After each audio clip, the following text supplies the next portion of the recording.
Zay ny amin'iny fa nosokafana tamin'ny fomba ofisialy tetsy Ambohimeandra ny mahasovoan'ny BNI fa 430 tafiditra ao anatin'ny laharam-pamehan'ity banky ity tokoa ny fanavaozana sy fanitarana ireo foto-drafitrasany.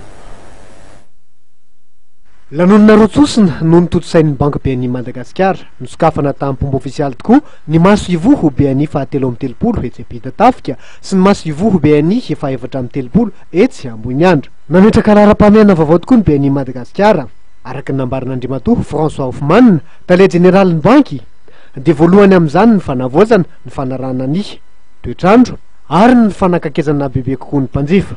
Laharam-pamehanana no Amafisindramatoa Randriamanalina Volana Edy tompona andraikitry ny maso ivoho BNI etsy Ambohimeandra. Élargir basen'ny clientsnay zany zay zany no tena voalohany tombotsoa anankiray zany hoe zany zay service ny qualité service ny clientsnay zany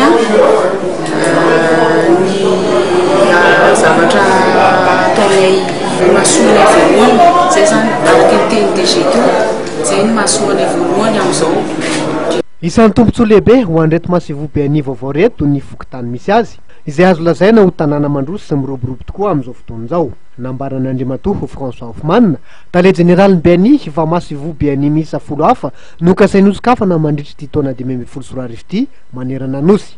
Nilaza ny anatevina anisan'ny mpiasa ihany koa ny BNI ka mpiasa manodidina ny 70 eo no ho tadiavina.